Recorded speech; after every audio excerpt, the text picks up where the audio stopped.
All right, friends, it's T-Man. I'm back again with another reaction video, man. I'm going to do another video to the Bumbaclot himself, fucking JeffNippard, this Bumbaclot man.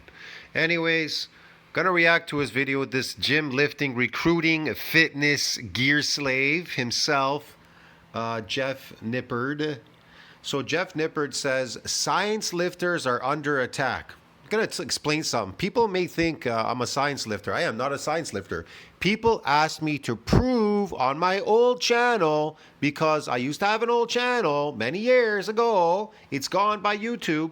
And they asked me, can you prove what you say? Yes, I use specific things in science to prove what I say, but I do not use studies to try to build muscle. And I'll explain it in this video.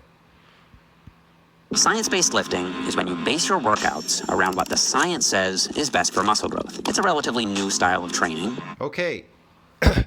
There is lots of stuff in science that explains to you that eccentric exercise is associated with muscle damage. And muscle damage is what activates the satellite cell.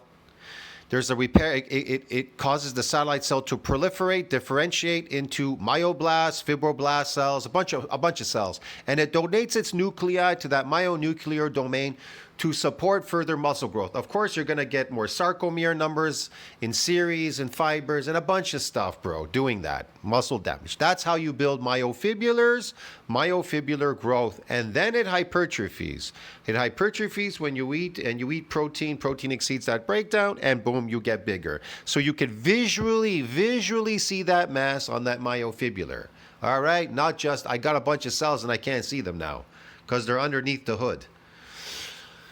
So yeah, I don't use those kind of, the studies that he uses, like they make groups and they say, this is what they got, this is what they did these exercises and they got that and they got that. I don't need to know that, and I'll explain more of it in this video.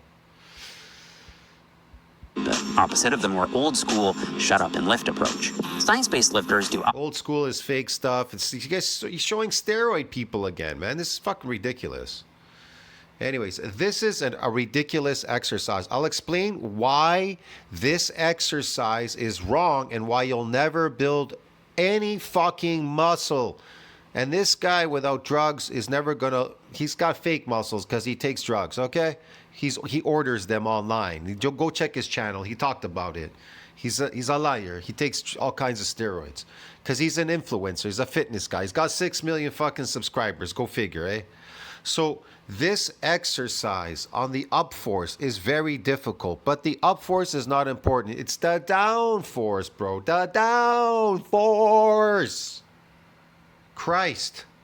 optimized exercises track. Did you notice his face? His face, it was so hard to lift it up. Lifting a fucking weight up doesn't damage it, bro. Get it? It's the downforce that fucking damages muscle fibers. So the downforce with gravity can take more load. So if it's so hard to go up, when you bring it down, it's gonna be so easy.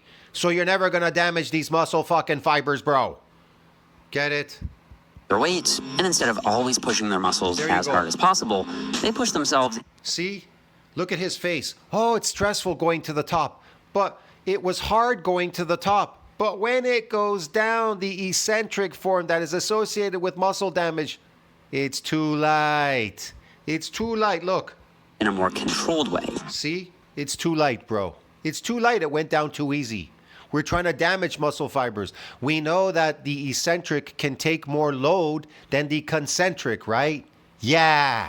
So why aren't you getting damaged, you motherfuckers out there? Why aren't you motherfuckers all fucking getting your fucking muscles damaged and fucking growing like weeds? You wanna know fucking why?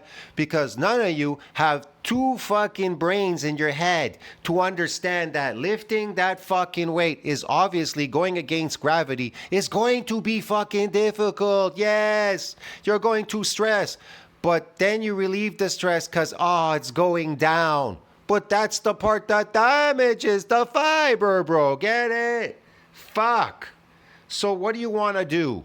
I'll show you what you want to do. Hard enough to maximize the muscle. You want to go partially up, what he did here in that video. You want to go partially up. You want to maximize the whole stack. You can lift the whole stack, trust me, and use your shoulder to lift it. Stop flying it with your entire arm. Use your shoulder to lift that weight and then down. Your shoulder's not going to go that high up. It's only going to go so high. So use the shoulder to lift and then down. That's it. You could do the whole stack, bro. The whole stack. Stimulus, but not so hard that you create too much fatigue. This is basically how I've trained There's no stimulus because everything with him is pushing. Pushing, bro. Get it? for the last 10 years. But this style of training, That's why he's a loser. And all of you out there are losers, wasting your time in the gym. I'm going to explain this one more time. A unique feature of eccentric exercise that it says in science is that untrained subjects become stiff and sore the next day due to what? Muscle damage. So eccentric exercise must be associated with what? Damage. Okay, what's another thing? What's another unique feature? Untrained, right? Okay, untrained.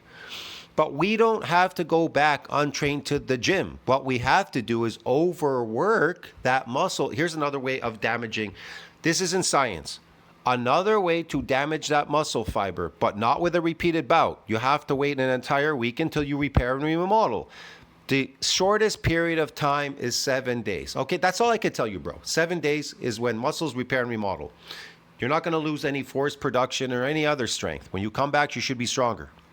So you want to focus on heavy loads on the downforce. The downforce, bro. The downforce.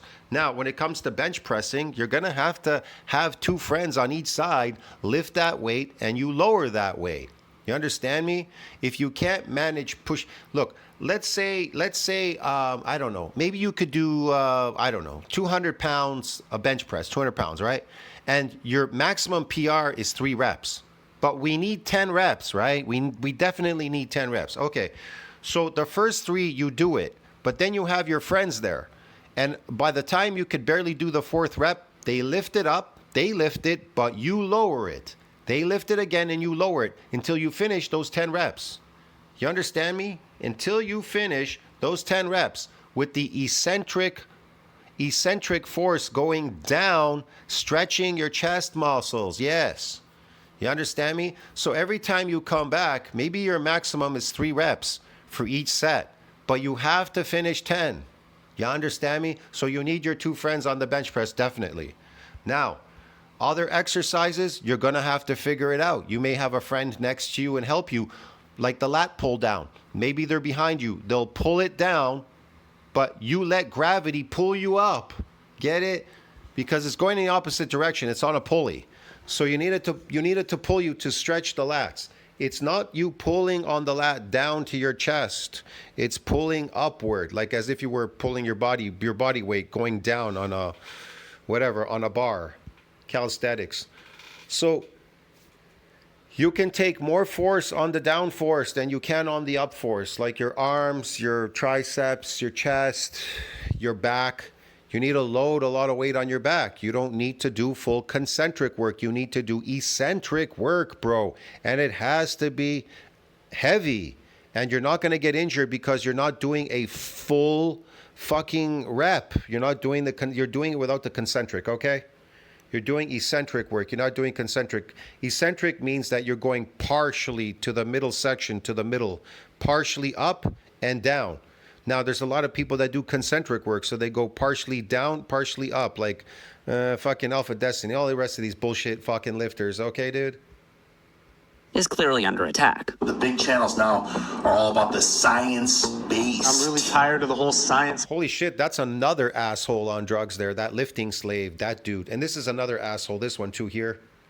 Based training movement. I don't think science-based lifting is good, and This is another fool. I've listened to him before in his videos. This guy's really out to lunch. He's somewhere fucking else. Who cares?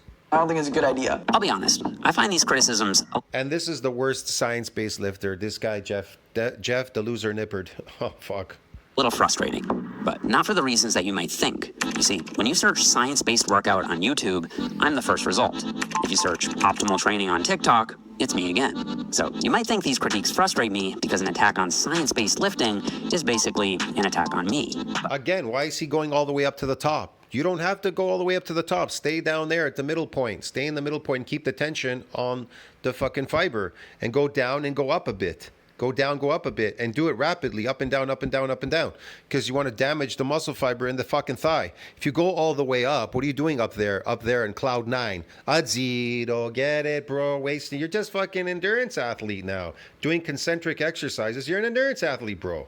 But that's not why. The real reason that I find these critiques... Again, I'm going to explain to you, man, fucking what is endurance. If you're running up a hill going against gravity, that is endurance. You understand me? You are adapted. You are adapting to getting good at being an endurance athlete. Get it? Running up a hill. So if you're lifting weights, going against gravity, up a fucking hill, going up concentrically, you are an endurance fucking athlete, okay? I don't give a shit what anybody says to me.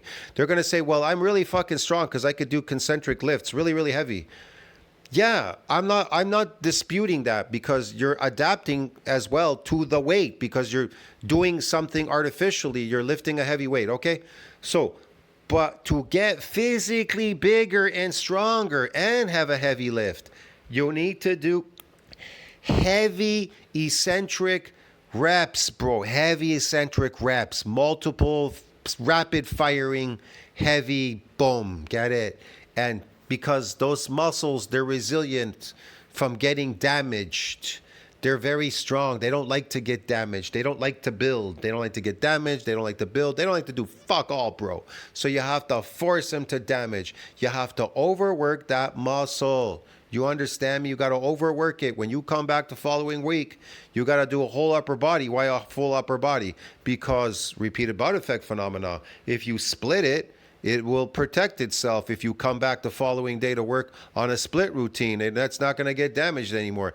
But even if you were to come back the next day and you did your arms and your shoulders, well, they're damaged already. You want to do bench press with damaged arms and shoulders? You're crazy, bro. They'll shrink. You'll get an apoptosis, bro. Duh.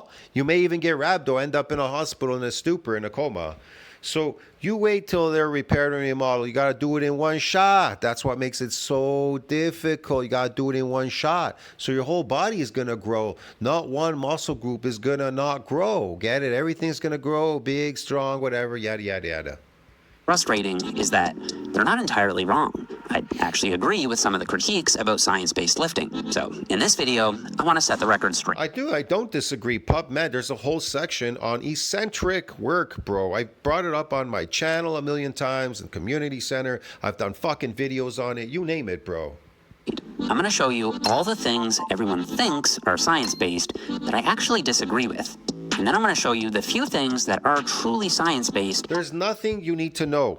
You need to know how long does it take for muscles to repair and remodel when they do get damaged. The very first time is usually up to 14 days. The very first time, if you really were an untrained person. After that, you're already trained. So when you're coming back, what you're looking for is to overtrain that muscle on the following week. Yes. And then it should get damaged. Yes, if you're doing a good job, get damaging it, whatever. And so you need to do heavy eccentric loads. The heavier you can do, the more damage you shall get, the bigger they'll get, the bigger and stronger they'll get, because they're going to have to adapt to such heavy loads, tearing them apart. Get it? And so they're going to have to come back bigger and stronger. You understand me? They're going to have to come back bigger and stronger. But all these people that lift a heavy weight, they think, well, if I get a stronger in the concentric form, I should get a bigger. But then they complain and say, I got a stronger, but I never got a bigger. You never got a bigger. You got stronger at the concentric form lifting. You didn't get stronger at the eccentric form, which causes damage. You got stronger at the concentric lifting, get it? Which is not associated with damage, bro. And that's the reason why you're not getting a bigger. So if you get a stronger at concentric, you're not gonna get a bigger. But if you get stronger in the eccentric, which is associated with muscle damage, then you're gonna get a fucking bigger, motherfucker. You fucking understand me, man? And that I do agree with. And by the end of the video, you'll know exactly which aspects of science-based lifting you need to pay attention to and which aspects you can ignore. All right, let's start with the most popular science-based lifting advice, that slow negatives are better for muscle growth. anytime How is a slow negative better for muscle growth? How does it grow your muscle? It doesn't grow your muscles weights, you fuck. I hear anyone talk about science-based lifting, the first thing I hear is that you need to slow down the negative, that part of the lift where you're lowering the weight back down. You have to slow down the negative. He did a full concentric. He did a full concentric motion here. Everybody knows going against gravity is going to be astronomically difficult, yes. But guess what? When you start lowering the weight, it's going to be really easy. Why? Because you're going with gravity. There's gravity, the weight, and everything. Notice how it feels easier to lower. It's easier to lower it than it was to lift it. Why? Because you're going against gravity. Which one do you want to adapt to? Do you want to adapt to the concentric lifts? Or do you want to get your muscles to damage, and then adapt by growing bigger and stronger? Get it? How do you do that? You need more fucking weight on the eccentric because you're going with gravity, motherfucker. Get it, dude?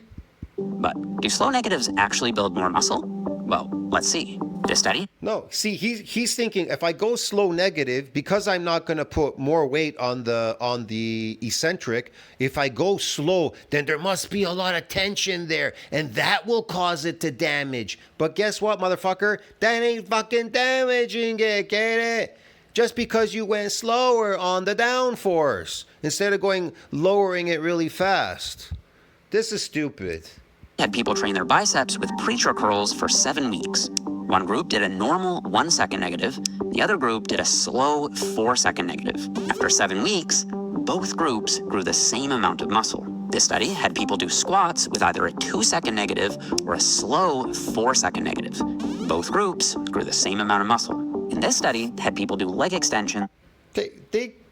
We don't know what they grew. DEXA scan can't distinguish whether it was sarcoplasmic or myofibrillar. We all know when people become adapted doing high volume work, it's associated with sarcoplasmic hypertrophy, which is artificial muscle growth, JeffNippard. One leg at a time. One leg used a normal 1 second negative, the other leg used a slow 3 second negative. And what about it? What about it? They used a slow negative. Christ.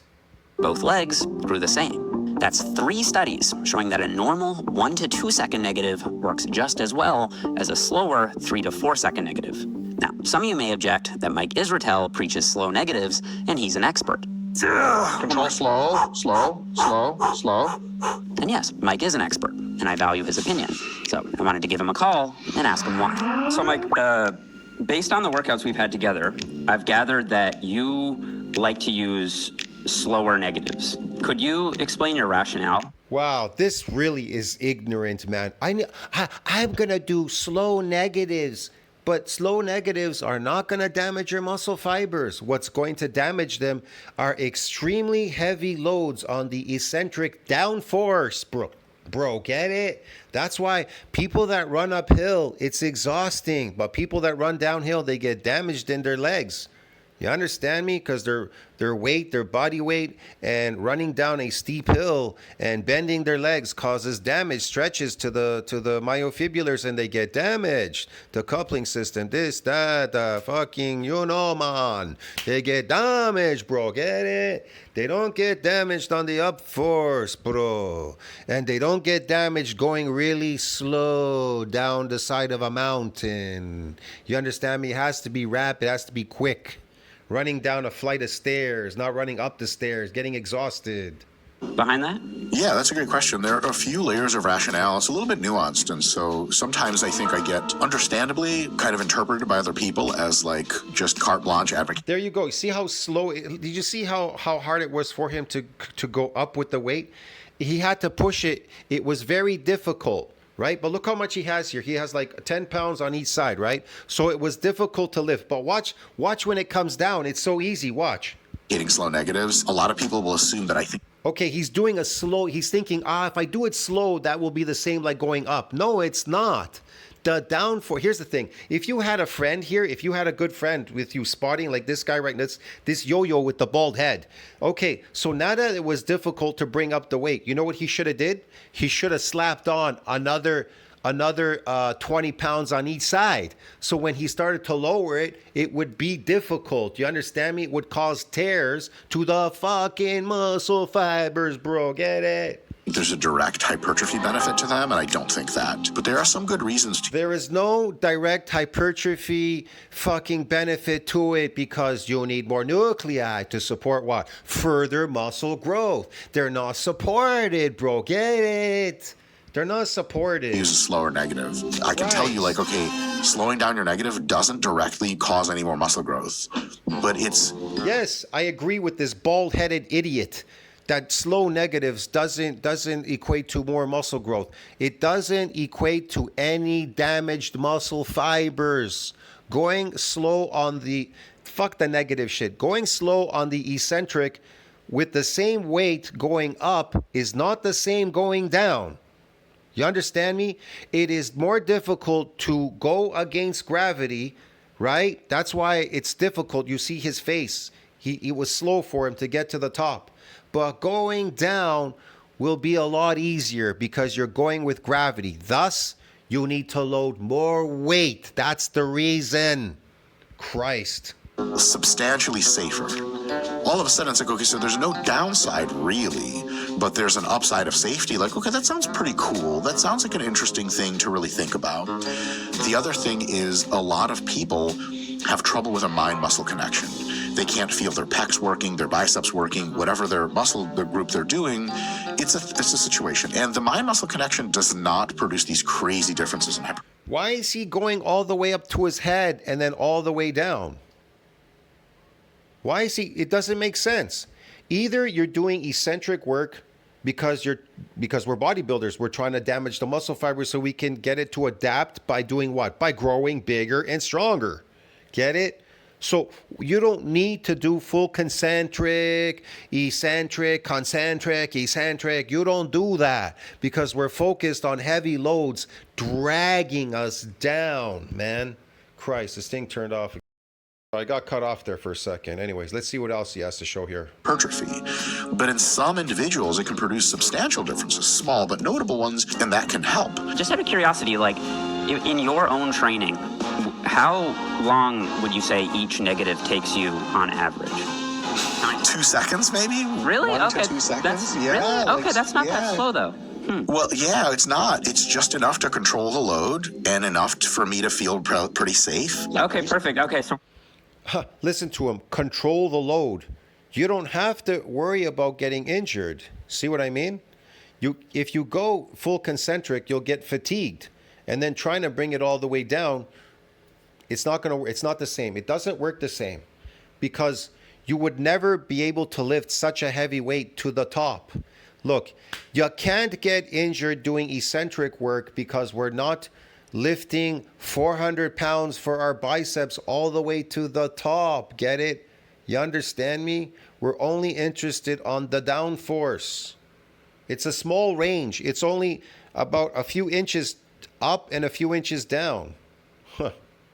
there's not as much space between us as I thought on that. I think in our workouts, you've probably instructed me to slow down because I am new to a lot of the techniques that you guys use. So I think those are great reasons to use slower negatives. And Mike, No, that's not why they're doing slow negatives. Oh, there's a good reason why you should do slow negatives. No, you're causing stress. You're stressing the muscle, which is going to cause inflammation. That isn't going to damage it, bro. Get it, bro? Look, you could literally do this. You could, instead of doing what he's doing, the cable is down there moving the weight. Well, guess what? You can move your arm to the top and pull the weight down in the opposite direction. Instead of doing this, you can pull it down and then let it pull your arm back up and then you push it down. See how that works for you. I are actually more alike on this than I realized. Even though slowing down the negative can help you lock in your technique better, for sure. And look at him, man. And mostly this is arm work he's doing. He's not even using his back to pull this cable. You have to use your back. It's not for your arms, man. Christ.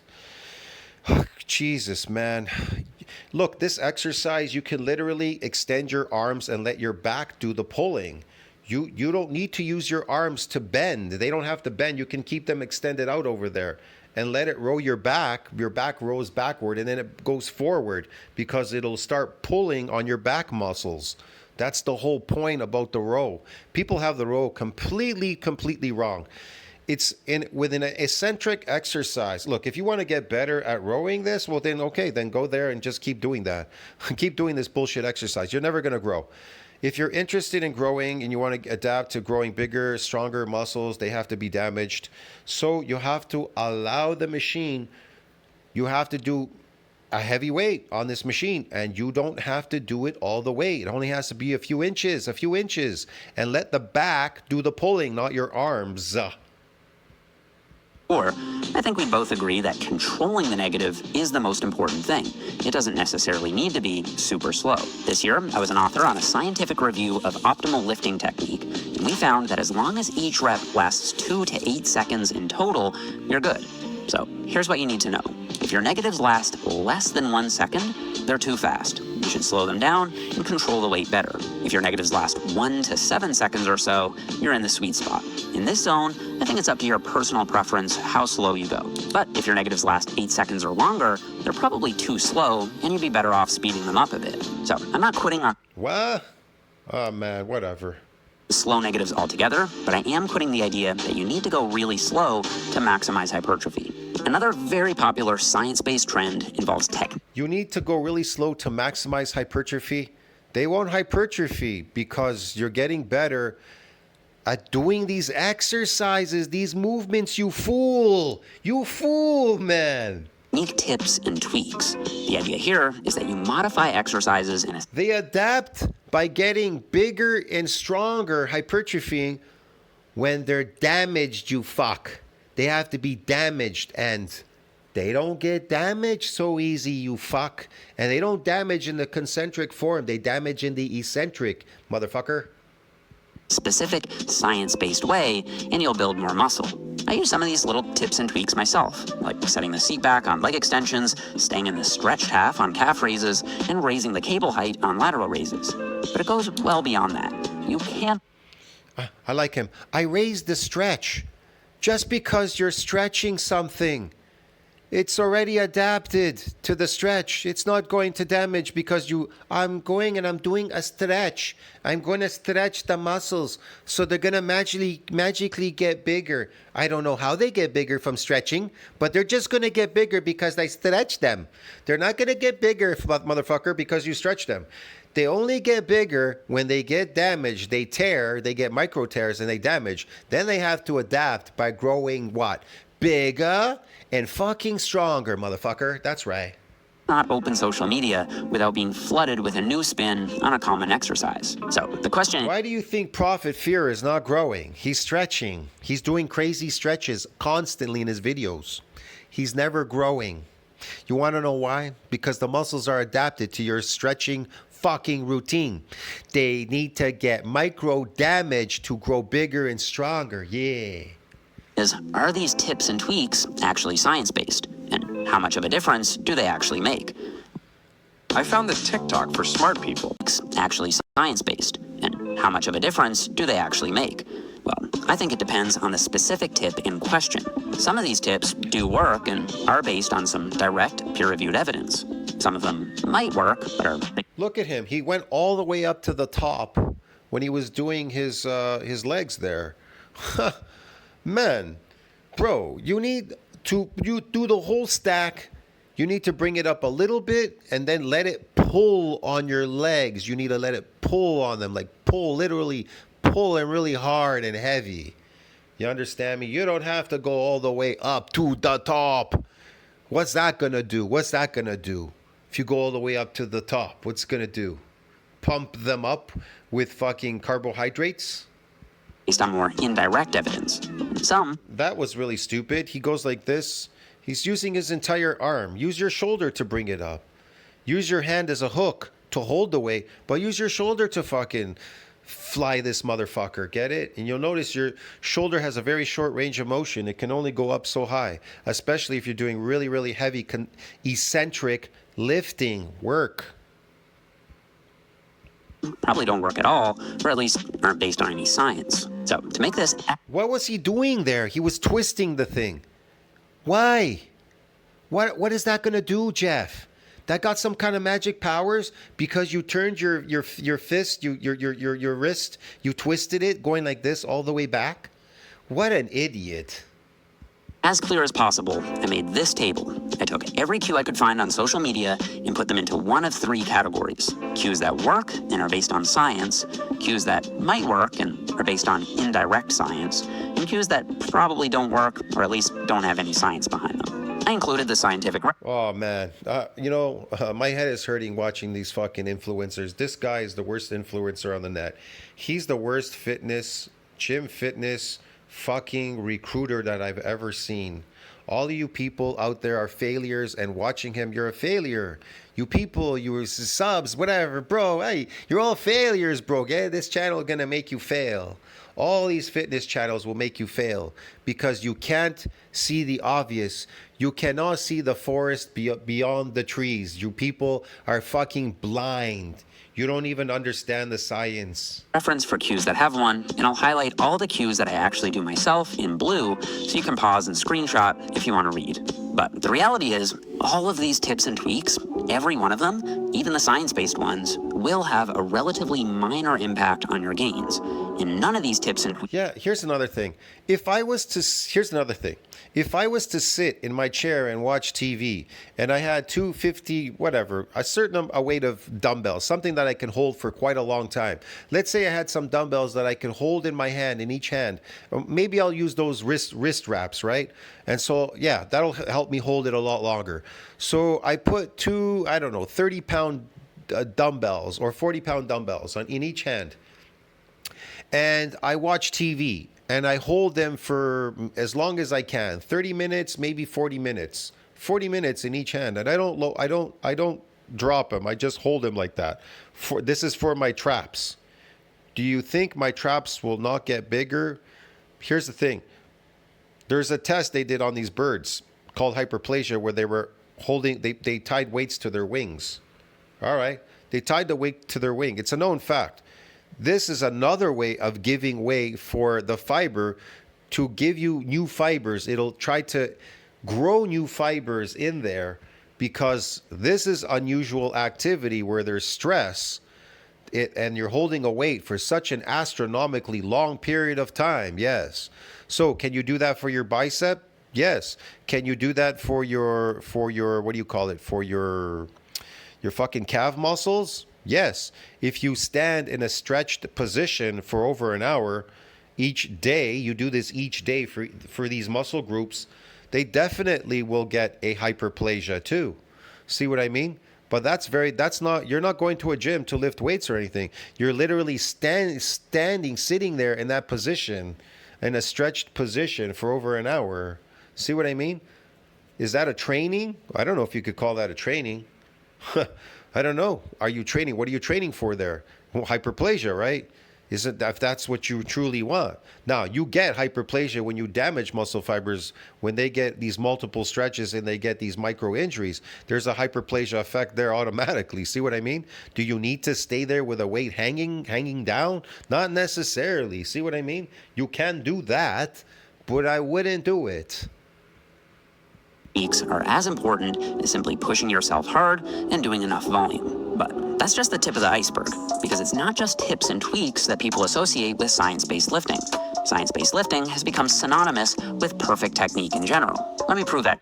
Perfect technique. So you want to be perfect at doing the concentric exercise. You don't need to be perfect at eccentric because it goes against gravity.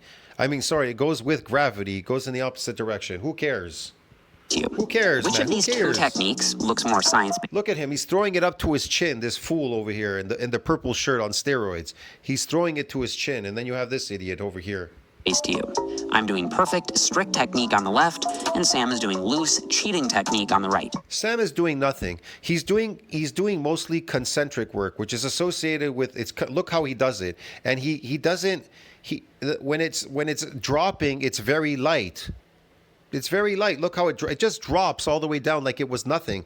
It was harder to bring it up, but it was easier to bring it down. If it's easy to bring down, then that means there's not enough tension on the eccentric. There's not enough eccentric tension on the muscle to cause it to damage. Okay? Look, watch him. Watch him here with the dumbbells. Look. Most people would say that my technique is more science-based. See, he's throwing the weights up. He's doing concentric, he's throwing the weight up, and then the weight just throws itself back down very easily. Look. But why? As of now, there's never been a study comparing strict techniques. See, it was hard to go up to the top, right? It started to get slower and slower as he reached the top. But watch when he lowers it. Watch. To lose technique. See? Future science. See that? It just dropped. It was like nothing. Because it's too light. This could show that loose cheat reps actually cause more growth than perfect strict reps. We don't. What are you talking about? These don't cause any kind of growth. What is this guy talking about? What growth? Sarcoplasmic? You stupid. Damaged muscle fibers is not growing fibers. Damaging doesn't grow them. They grow after they've been damaged, fool. No. And until that study comes out, it'd be misleading to say that perfect strict form is more science-based. Luckily, we won't have to wait very long for that study. Man, this strict form shit science-based. Just fucking damage them and grow them bigger and stronger. Who gives a shit, Jeff? Because I'm helping run it now at Lehman College in New York. Now, of course, when you do any exercise, there are a few basic technique guidelines that you should follow so you can do the exercise safely and effectively. For example, on a squat, you don't want to fall backward or fall forward, so you should try to keep the bar in line with the middle of your foot. You should try to keep a relatively neutral spine, although a little butt wink at the bottom. Yeah, you should go all the way down to the bottom. Isn't worth Why is he going to the top? Stop already. You don't need to go up there. freaking out about, and you should get as deep as you comfortably can, because squatting deep does seem to cause more He's wasting his time, man. He's wasting his time. quad growth and glute growth. But the exact angle you point your toes in, the specific stance width you take, and whether you put your thumb on top or bottom will, in all likelihood, have a very small impact on your gains. These things can help you feel more comfortable with the lift, but the reality is, if you're in the gym squatting with a high effort each week, your legs are going to grow. The same goes for the lat pull down. Many science-based lifters think that if they just take the perfect grip width and point their elbows in exactly the right direction, they're going to unlock a whole new level of gains. Probably not. No, they're not. What are you talking about, man? That's just ridiculous. Grab the bar, lock yourself into the seat, pull the bar down to your chest, control the weight on the way up, and push the set hard. If you do that, your back is going to grow, and technique refinements beyond that are ultimately... So if you do this, your back is going to magically grow, bro. Get it? It's going to magically grow. So why isn't anybody's backs growing from this? just guesses. I personally... Oh, wait. You have to bulk, and then it'll grow. Get it? You have to eat more carbohydrates, and then it'll grow from carbohydrates. Hey, I didn't know that muscles are made from carbohydrates. I thought they were made up from protein. I thought protein grows muscles. Oh, I guess carbs are the new style, the new artificial muscle growth. Muscles, yes, okay. Don't have a problem with people making those guesses, especially if they're educated guesses. There's nothing wrong with telling someone to take a closer grip to target their lats from a different angle, or to lean back a bit more to target... Okay, here's the part.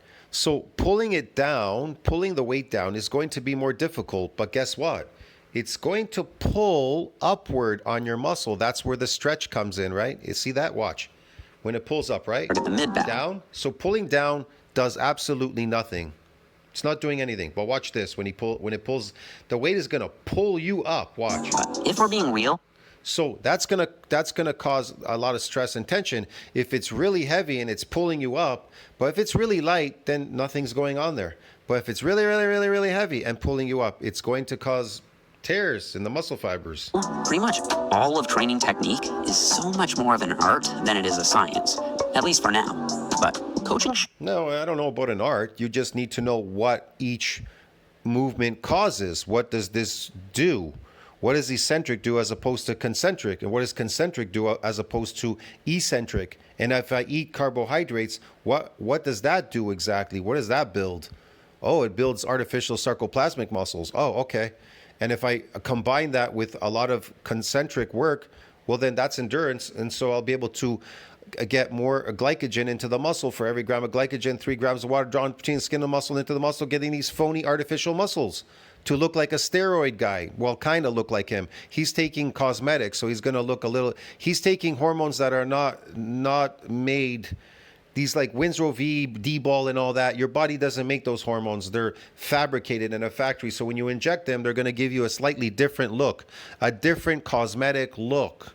Get it? That's why people say they look better on Trenbolone than they looked better on, I don't know, Sustanon 250, another kind of steroid. Get it? Something that your body doesn't make. They're extracting it from these plants and then they're injecting them in you. It's cosmetic, bro, steroids, but whatever.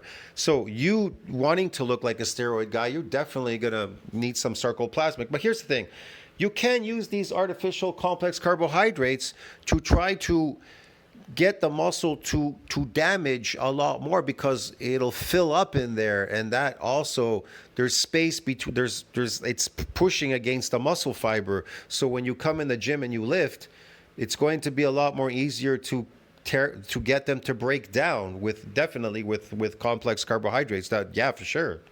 You know what I mean? That's all I could tell you from my experience. But like I said, you're gonna have to drain the sarcoplasm eventually because it'll fill up. So you can use it as a natural weapon, but you can use steroids to lift a heavier weight to cause more damage. But you don't want to lift heavy weight. You want the weight to pull you down heavier. Get it? You want heavier on the down force. Get it? You can look. Gravity is pulling you, so thus you can go heavier. Plus, you can even go heavier, because it's easier to lower weight than it is to lift a weight. It's easier to lower a weight than it is to lift a weight. And it doesn't exhaust you because it's not based on endurance lifting. Should be a blend of science and experience, so that's okay. But there's an element of perfect technique that isn't okay. And it's this unrealistic expectation that there should never be any change in your technique from your first rep to your last rep. Let's say on rep 1, you get the bar all the way down to your chest. By the time you get to rep 10, you can't quite get the bar all the way down. It's about 1 inch away. That means rep 10 looks a little different from rep 1. So as a science-based lifter, you end the set there. But if you do that, you're leaving quite a few reps in the tank. In my opinion, just because the range of motion was 1 inch less doesn't mean you need to terminate the set. That's why I love Sam Solik's style of lat pull-downs, where he keeps going even after. Yeah, this is not bad. See, he's doing the full stack, right? He's doing the whole stack, but he's fatiguing himself. That's his problem. And so he's just kind of moving it back and forth. Because I notice his exercises are a lot of concentric work. There's no eccentric. You can't complete a full rep. When you're pushing really hard, some of your reps might look a little ugly. In my book, that's where you need a training partner. You need the training partner to pull down the full stack for you, and then you let it go. Get it? You lower it. You lower it, he pulls it. You lower it, he pulls it. Get it? totally fine, but I do think you should still keep your form somewhat consistent from week to week for tracking progress. If your technique gets sloppy. Bodybuilders do not focus on concentric work. Only fake bodybuilders that take steroids do that, so they can pump more of this glycogen in their muscles to look phonily massive. Phony, massive muscles. Get it, bro?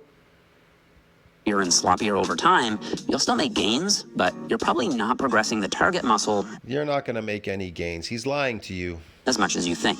Now, out of everything, science-based lifting is most famous for optimal exercises. Optimal exercises claim to be better for muscle growth. Look, the first time you came in the gym, your body gave it to you because it wasn't those eccentric movements that you did, even if it was full concentric. It was completely untrained. It never did that eccentric movement before, and you did a lot of something. And then you got some, what you guys call newbie gains. But guess what? Now that you come back, you start focusing mostly on the concentric again. But guess what? It adapted to the eccentric. And your eccentric is going to be lighter than... Optimal. Sorry, I got cut off there again. So your eccentric is going to be lighter than your concentric lifting, bro. Get it? You understand me? And that's why you're all plateaued, because you don't know what the fuck you're doing in the gym. It needs more load on the eccentric than the concentric. You understand me? Example, if you could do a 200-pound, let's say, I don't know, strict press, a standing strict press, right? Right? You're going to need more on the load coming down. Yeah.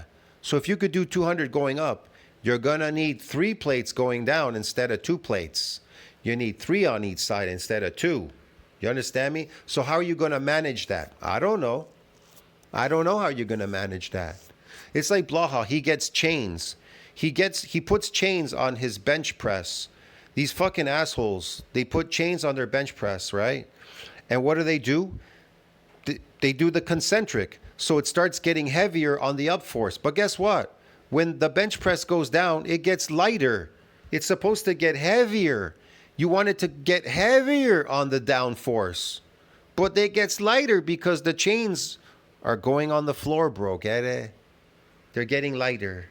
Exercises claim to be better for muscle growth based on scientific studies. But See, look at him. He's focused on pulling the weight to his chest. He's not even thinking about the eccentric. It's like, I'm just pulling this. I'm pulling it to my body. I have to pull this weight to my body. It's going to magically grow the muscles. Uh-huh. what are those studies exactly? Well, let's see by comparing 2 very different back exercises. The half-kneeling one-arm cable lat pull-down and the bent-over barbell row. Most people think of the one-arm cable lat pull-down as the more science-based exercise and the barbell row as the more hardcore exercise. Maybe that's understandable. After all, in my back tier list video, I put the one-arm half-kneeling lat pull-down in S tier and the barbell row in B tier. And that led to reactions like this one. That's S tier! That's S tier! You know, the same movement. That is not S tier. That reaction kind of makes sense, honestly, because the way I ranked these exercises, many people understandably thought that I think you'd build a bigger back.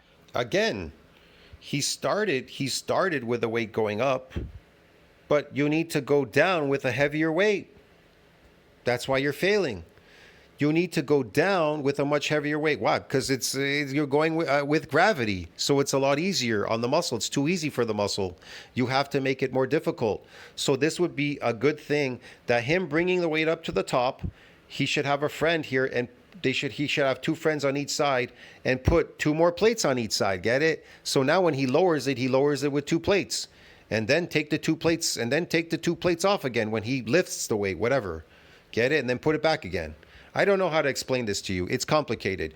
Maybe you need a special machine. Maybe you need to use a Smith machine. Maybe you need to do something. You need to figure it out. Okay? But it needs to be heavier on the downforce. So the whole thing is this, really. This is how you accomplish it, okay? Without having a spotter. So it's it's heavy going up, right? It's really heavy going up. Okay. You don't need to go all the way up to the top. You just need to bring it up partially up and then let the weight drag you down. That's the whole point. Back with the one-arm cable pull down, then with the barbell row. But I don't think that, and I didn't think that when I made the tier list video. If you were forced to do just one of these exercises for the rest of your life, I would Yeah, look at him. This is good. Now you only have to come up partially way. Why? 100% Oh, he went all the way up to the top. Why? You don't need to go all the way up pick the there. So you need to go that far, and then down. barbell row. That's Right? See that? Down and then that far up. because it's a compound movement. Right there. Stop. That's enough. Now go back down. Now go back down to the bottom. That's far enough. And use your back to lift it. Don't use your arms. Use your back muscles to kind of lift this weight and let it go back down again. Get it? He's using too much of his arms. Look. See the arms? They're going all the way up to the top. Yeah. He's squeezing his muscles at the top. A squeezing doesn't grow muscles. If you squeeze your muscles, they don't damage and they don't grow like that. Get it? Yeah. So there's no point in going all the way up to the top. The whole point is the downforce. It's gonna damage the muscle fibers. Watch when it goes down. Watch. All the muscles in your Now watch this. So we know that the eccentric has to be heavier than the concentric, right? Why? Because we're going with gravity. It's a lot easier. So we need more force to damage those muscle fibers. So that what damages muscle fibers? The eccentric going down, the negative. Watch. back. By contrast, the one See that? See, it was going down. The weight was going down. That's where it's going to damage. So he lifted the same weight, but going down is going to be too easy, bro. Get it? So they're never going to damage. Get it, broski? arm lat pull down will specifically isolate one muscle in your Yeah. Okay, now that he pulled this weight right there, I think, I don't know how much he has on there, 25 pounds, whatever, 50, let's say it's 50 pounds. He pulled 50 pounds. But guess what? You need 100 now. You need 100 on the eccentric. See that? But guess what? He's using the same weight, broski. Get it? Your back, your lats. See that? These are different tools for different jobs. So you see that? Did you see that? So what you need here is a friend. Let's say you can't pull 100 pounds, or maybe you can. I don't know. But let's say you can only pull it partial way. You can't pull it all the way for the full concentric 100 pounds. That's all you need. That's all you need. You need it to be very difficult. So pull it partially weight and let it pull your back out. Let it stretch the muscle out. I'd pick the barbell row if I was training someone limited on time and who needed to get the most. Again, this is a concentric exercise. This is not eccentric. Eccentric are extremely heavy loads and they're short range of motion. Bro, short range of fucking motion, motherfucker. Get it? The bang for their buck. I'd especially pick it if they were trying to get stronger. But I'd pick the one arm lat pull down. Trying to get stronger or trying to get better at lifting a weight in the concentric form. If you want to get stronger, then you're going to have to put more load on the eccentric. Get it? So it can damage, they can adapt by growing bigger and what? What's that word? Bigger and what? And stronger. Get it? Yeah. You understand me? You never got stronger in the concentric form. You got better at lifting a heavy weight, motherfucker. You adapted to the weights in the concentric form because that's what concentric does. It doesn't make you bigger and stronger. It makes you better at being a lifting slave at concentric. Get it? That's why getting a stronger at the concentric is never going to get you a bigger. Get it? But if you get stronger at fucking eccentric forms, you're gonna get a bigger. If you damage muscle fibers in the eccentric, you're gonna get a bigger and a stronger. Get it? A bigger and a stronger. But if you lift heavy weights in the gym and you're adapted, you're gonna get a stronger, but you're never gonna get a bigger. You understand me? For someone who's already hit their basic compound lift and needed a little extra volume for their lagging lats. That one arm lat pull will add more lat volume for basically no fatigue. It's perfect for that. The reason I put the barbell row in B tier is because I think there's a better tool for the same job. The deficit pendlay row does the same job as the barbell row, plus a bigger stretch in a more standardized range of motion. And a chest-supported machine row does the same job as the barbell row, but with more stability and less fatigue. In retrospect, I just wasn't clear enough on what the tiers meant. So a lot of people thought that the S-tier exercises were the most science-based exercises. A-tier exercises were a little less science-based. These are all crappy. All of them. They're worthless. And B tier and below were basically just focus on heavy loads on the eccentric. Get it? That's it. It's bro science. That's not true though. There's honestly just not much science on exercise selection at all. It may shock you to learn that there's never been a single study that has measured back muscle hypertrophy directly. Not one. There's just biomechanics research and EMG studies. And we don't even know if EMG predicts hypertrophy. So my tier list rankings mainly came from indirect evidence and personal experience. And now, having done the series, I think it'd be more accurate to think of the tier list as going from slightly more effective to slightly less effective. But you need to realize that as long as you take any exercise to failure, or close to failure, that exercise will build muscle. From there, you can fine-tune things based on stretch, tension, overload, and what feels. No, that exercise will not build you any more muscle. It will not build you anything. Nothing, zero, bro. Get it? But I do think the exact exercises you pick are He's lying to you. He's lying to you, bro. less important than simply training hard and doing enough volume. Training hard and doing enough volume is what hypertrophy science is really all about. I mean, No, it's not. It's not what it's all about. It's not, man. I'm telling you, bodybuilding is about eccentric work. Heavy loads in the eccentric form. That's it. That's it. That's it, bro. Get it? That's it. look at all the hypertrophy studies on training volume alone and compare that to all the Yeah, I showed you the thing on training volume. Remember, I brought up from NCBI. What did it tell you?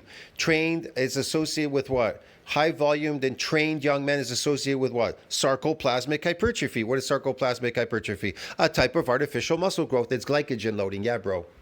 Get it? hypertrophy studies and the optimal bench angle for pec growth.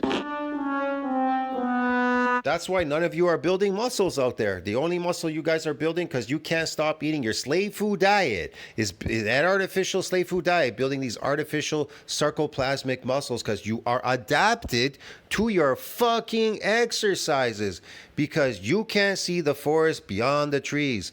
That what causes damage to muscle fibers is the eccentric form, and you need heavy motherfucking loads on there because it's adapted. So I'm going to go a little deeper on these two topics, training hard and doing enough volume. When it comes to training hard, this is what the science shows. The latest meta-analysis took 15 Yes, what does the science show, JeffNippard?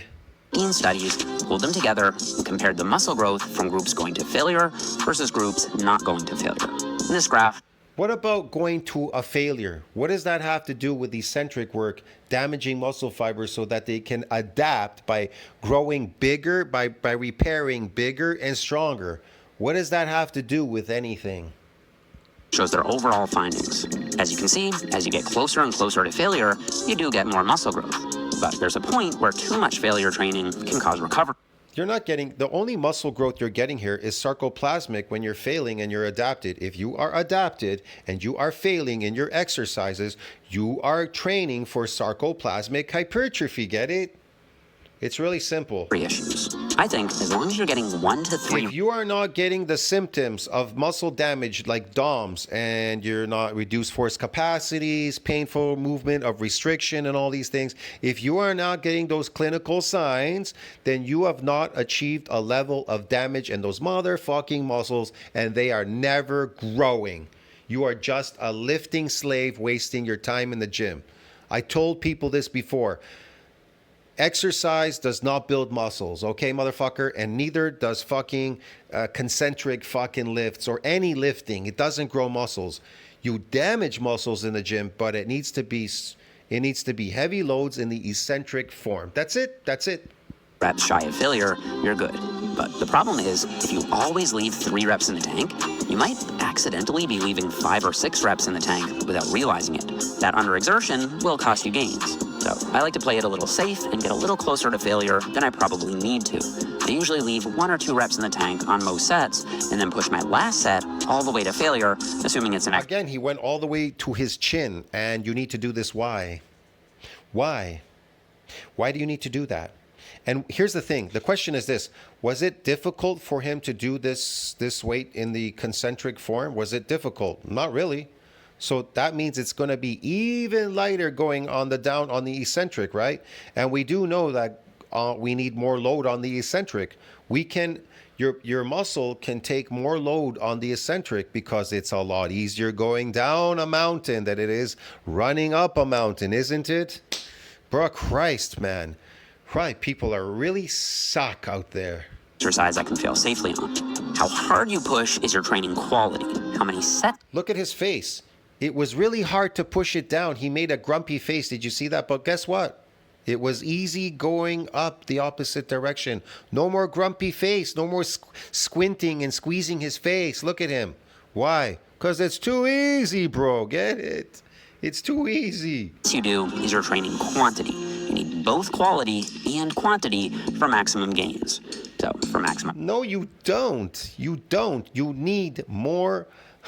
You need more load on the eccentric. Get it, bro? So it can damage and grow bigger and stronger, like it says in science. gains, how many sets should you do? Well, in the research, this is called training volume, and it's the number of hard sets you do per muscle per week.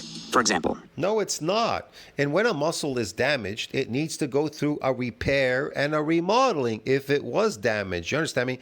If it was actually damaged, which none of you people are damaging muscles out there, it needs to go through a repair and a remodeling. And that takes a period of 7 days. The shortest period of time is 7 days. Okay, dude? Okay, dude? Yeah. if you do 5 sets for your chest per week, you do low volume training. If you do 10 sets for your chest per week, you do moderate volume training. And if you do 20 plus sets for your chest per week, you do high volume training. I'd call 30 plus sets per muscle per week ultra high volume training. Luckily, we now understand the relationship between volume and muscle growth so much better than ever before. A brand new training volume meta-analysis was just published a few weeks ago with a ton of super impressive data analysis. I don't need these super data, fucking impressive bullshit datas. It's all in PubMed. The moment you type eccentric PubMed, boom, a fucking list comes down forever. It tells you a whole bunch of stuff. Eccentric exercise is superior to concentric for what? For strength and for hypertrophy, okay? It tells you that in science, bro. Across 35 studies, they found that doing more volume did, in fact, cause more muscle growth. Yeah, because when you do more volume, that's associated with sarcoplasmic hypertrophy. I can prove this, and look, I'll prove it to you right here. Yeah. So, 6 weeks, right? Right here. He said doing more volume is associated with more muscle growth. It is, but it'll be artificial. So muscle fiber hypertrophy in response to 6 weeks of high volume resistance training. And what?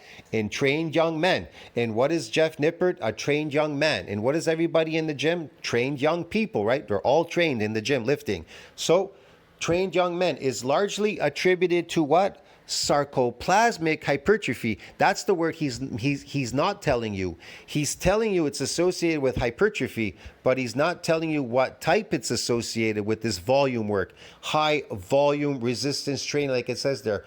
High volume resistance training is associated with what? Sarcoplasmic hypertrophy. This is glycogen loading. It's artificial muscle growth because you are an endurance athlete. You are a trained endurance lifter. You're a lifting slave. You're coming often. Muscle damage is associated with periodic lifting. You can't lift consistently if you're trying to damage muscle fibers in the eccentric form. You understand me? But if you're a lifting slave coming to the gym, this high volume shit, yeah, you're going to get sarcoplasmic hypertrophy because you're eating artificial muscle. You're eating artificial fucking slave food diet, bro. Get it? Who gives a shit? I don't care. Where's that video now?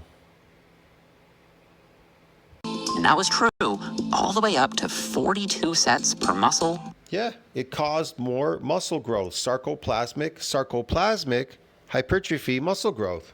Fake artificial muscle growth. Per week. That's an insanely high, borderline impractically high level of volume, and the gains are diminishing.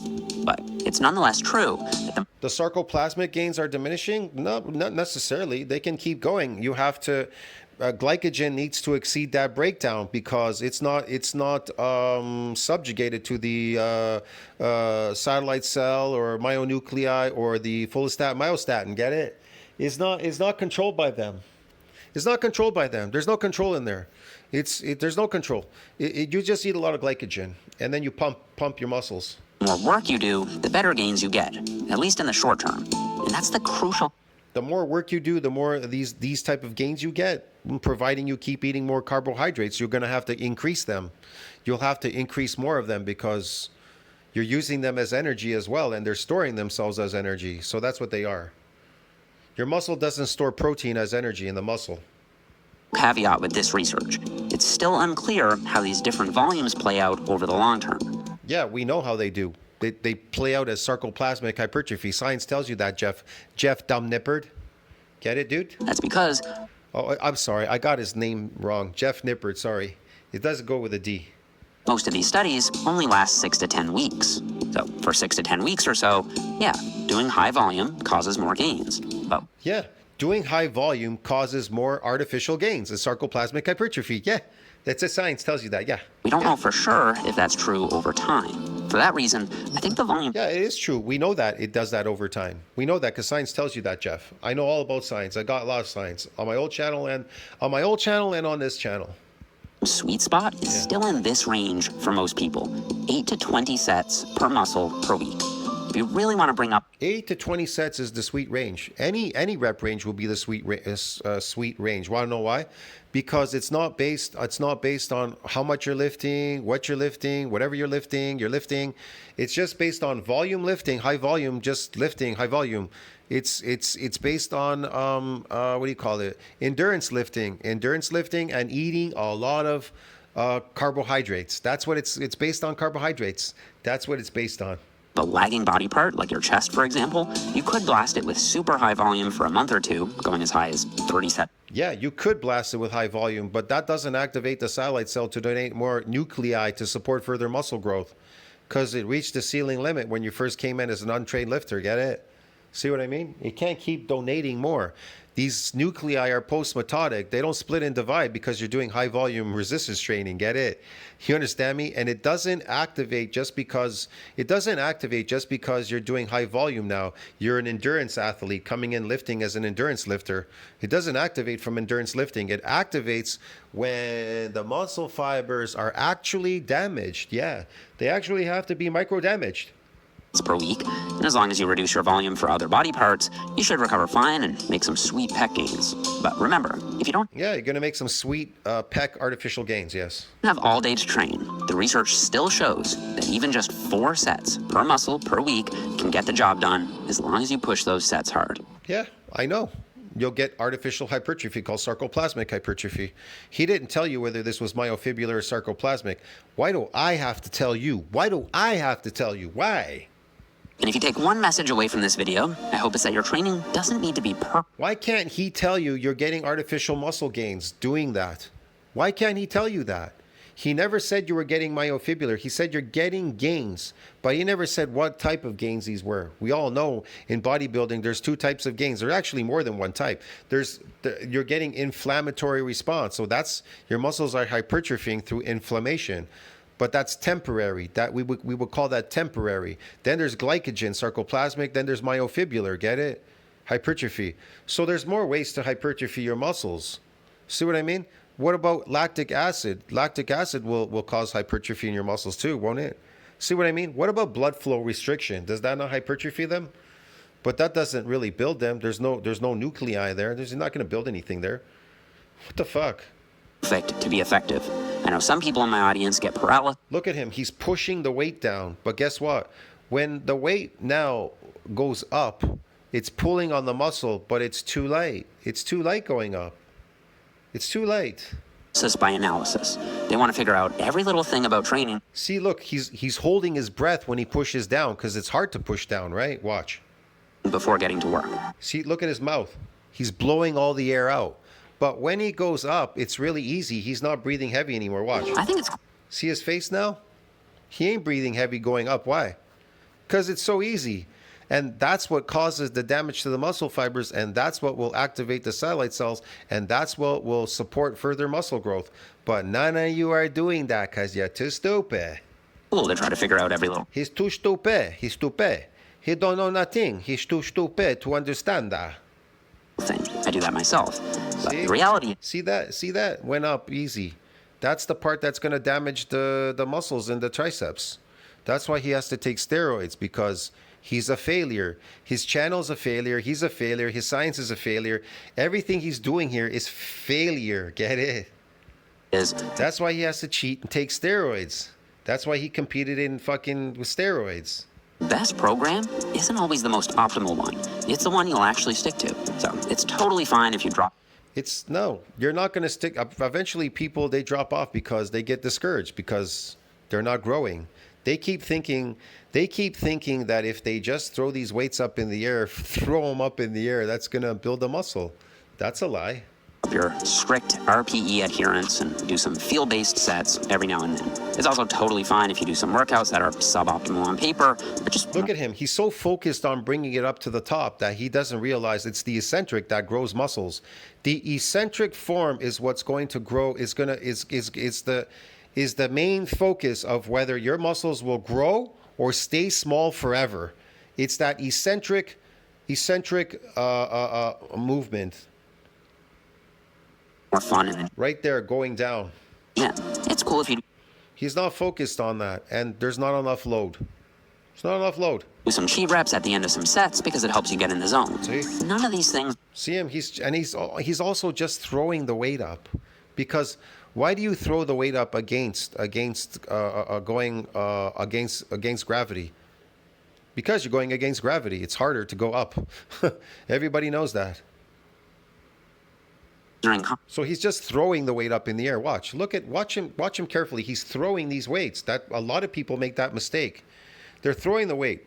But I told you, it's just weight. You're just exhausting yourself throwing these weights up in the air. See what I mean? You are triggering the nervous system. You definitely are. I'm not saying you're not. See what I mean? I'm not saying you're not.